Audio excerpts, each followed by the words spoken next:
नमस्कार. जय महाराष्ट्र. जो प्रकार माझ्यात आणि पत्रकारांमध्ये हा झालेला आहे त्याच्यासाठी मी मनापासून दिलगिरी व्यक्त करतो आणि हा प्रकार का घडला हे जरा आपल्याला सांगू इच्छितो.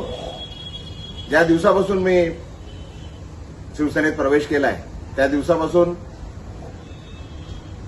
एकदम वाईट शब्दात आणि शिव्यागाळ करून मला जे अपमान करत होते तरी पण मी सर्व अपमान सहन केले. तरी सुद्धा आज सकाळी परत एक पत्रकार मित्र आले होते. मी त्यांना हात जोडून विनंती केली की बाबा याबद्दल आपण कुठलंही मला विचारू नका.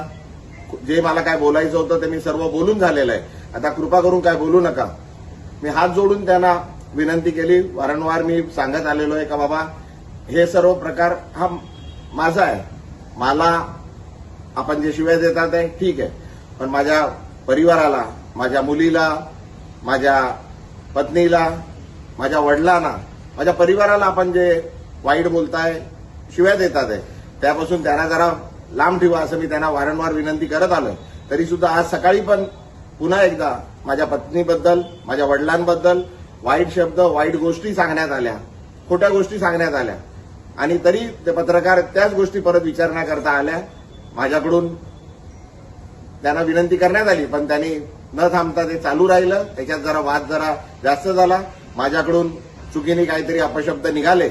मी त्याकरता पुन्हा एकदा त्या पत्रकारांची आणि पूर्ण पत्रकार समूहाची मनापासून दिलगिरी व्यक्त करतो आणि हे का होतंय हे मी आपल्याला सांगितलंय. कृपा करून आपण मी जे केलंय, मी जे प्रवेश केलाय त्याच्यासाठी ठीक आहे. माझ्या परिवाराला, माझ्या मुलीला, माझ्या परिवाराला, माझ्या पत्नीला, माझ्या वडिलांना जे हयात नाहीये, माझ्या आईना आणि माझ्या पूर्ण परिवाराला याच्यापासून जरा लांब ठेवा अशी आपल्याला विनंती करतो. धन्यवाद. जय हिंद. जय महाराष्ट्र.